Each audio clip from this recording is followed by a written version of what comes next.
atau yang bisa disebut sebagai senjata utama dalam belajar spiritual Jawa. Apa saja itu? Yang pasti ini sangat berguna bagi panjenengan. Yuk kita simak videonya agar tidak ketinggalan dan bisa memahami apa saja 4 unsur.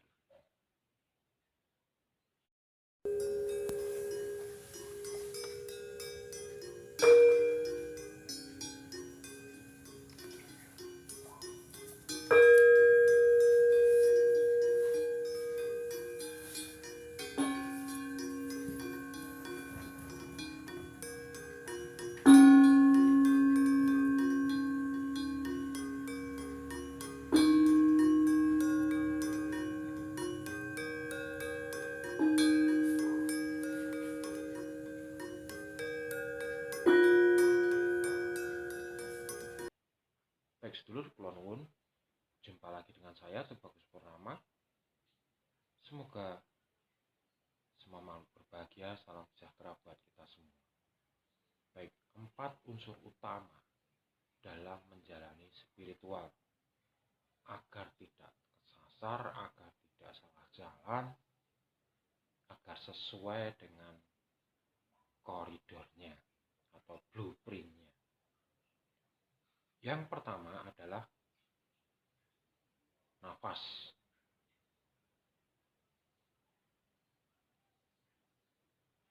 Nafas ini penting. Kalau orang Jawa dulu bilang hambekan. Makanya punya hambek, pambekan itu berasal dari sumber nafas.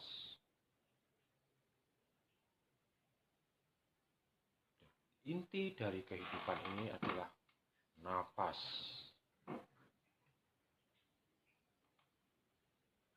Sekarang sudah rusak cara bernafas seseorang.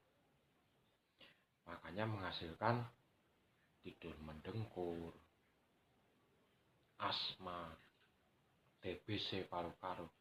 Itu sebetulnya karena cara bernafas panjenengan salah, kurang tepat sehingga merusak inti dari indera hidung. Jadi hidung ini adalah untuk menyerap, tapi yang mengatur untuk hidung menyerap ini ada di sel puncak saraf. Nah, ketika ini rusak, maka yang terjadi adalah tidur mendengkur, asma, TBC. Ini karena efek rusak. Nah, kerusakannya sih seperti apa? Kadang kita tidak sadari menggunakan pernafasan mulut yang terlalu lama. Maka dari itu, saya di setiap latihan, di setiap meditasi itu jangan lama-lama menggunakan nafas dengan mulut. Leluhur kita dulu paham kalau hidungnya digunakan untuk bernafas, mulut digunakan untuk mengecap, makan, bukan untuk bernafas.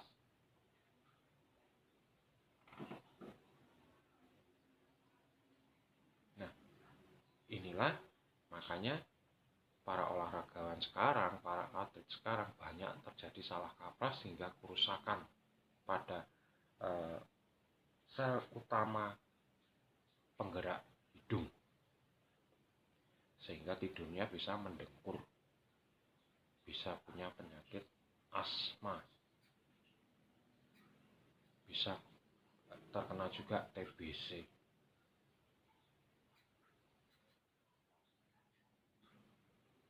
Bagaimana cara mengembalikannya? Ya kembalikan ke fungsi utama. Kalau bernafas ya dengan hidung.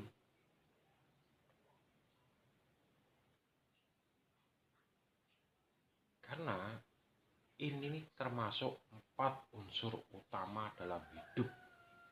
Baik itu kehidupan jasmani maupun rohani. Makanya nafas ini dijadikan letak dasar pertama karena penting.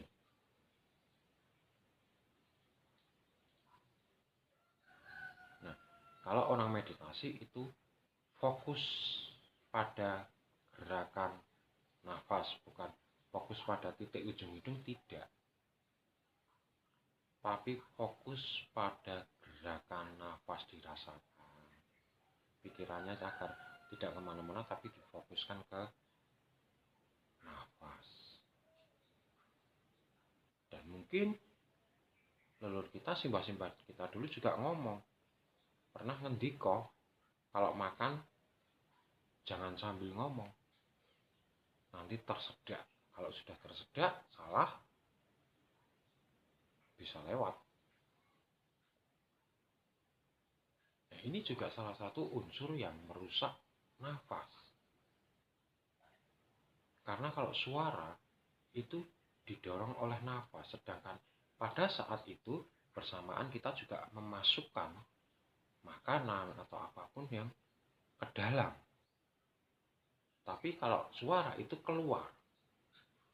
Nah, ketika bersamaan ada suatu ketika tabrakan, dan tabrakan itu akan menimbulkan tersedak. Dan ini kalau terjadi kebiasaan maka rusak. Cara memulihkannya bagaimana? Kembalikan ke pernafasan biasa. Jadi kalau meditasi, nafas alami saja, semakin halus, semakin panjang. Dengan demikian, itu kinerja jantung Anda akan semakin melebar dan semakin menguat. Kalau penjenengan terus-terusan seperti ini, mendengkur, tidak segera ditangani, maka kinerja jantung akan semakin berkurang dan menyempit. Yang terjadi adalah kematian lebih awal.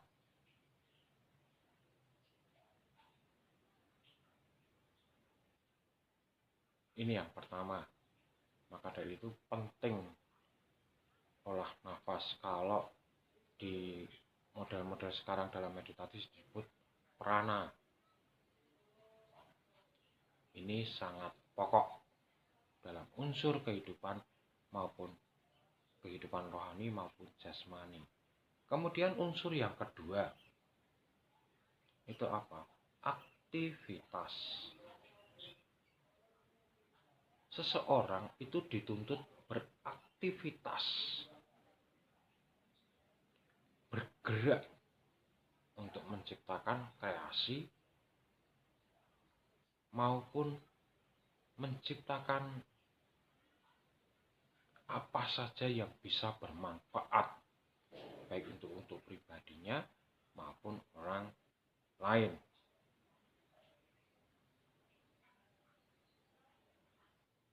Sama saja ketika kita ingin mencapai A, kita sudah membenahi B, tapi kita tidak ada gerakan untuk mencapai A, maka tidak akan tercapai.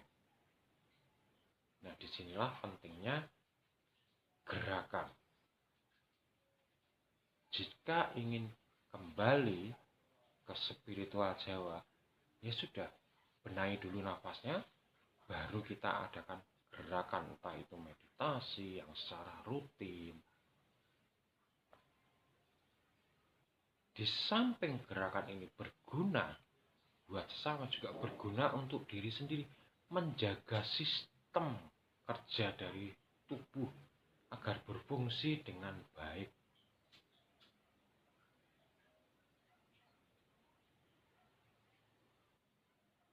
Kita lihat saja kalau orang jarang bergerak, makannya banyak, jarang berolahraga, maka hasilnya umurnya akan mati muda.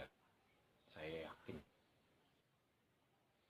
Karena kalau tidak ada gerakan, sistem di dalam tubuh atau organ di dalam tubuh mengalami decrease, pengurangan kinerja, dan ini akan semakin.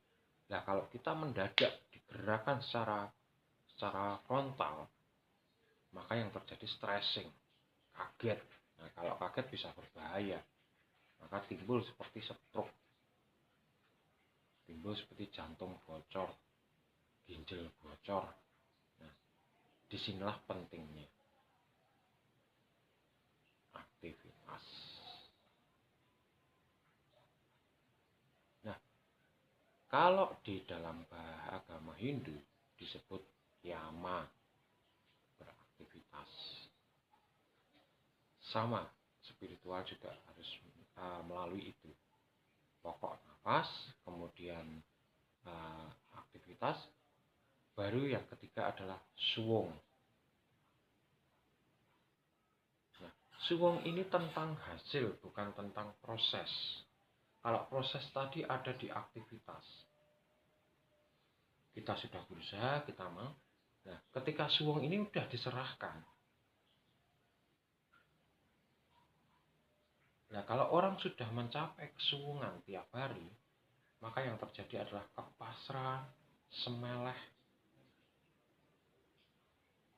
Ya, ini yang dialami oleh Ki Ageng Suryo Mataram. Dia benar-benar pasrah semarah. Tapi setelah beraktivitas, jangan kok belum beraktivitas sudah pasrah semeleh, itu namanya konyol. Nah, setelah melewati fase ini, baru moksa. Moksa itu mulai melepas. Ini biasanya di usia-usia 40 tahun, 45 tahun ke atas itu mulai melepaskan hal-hal yang tidak terlalu penting. Mulai dilepaskan.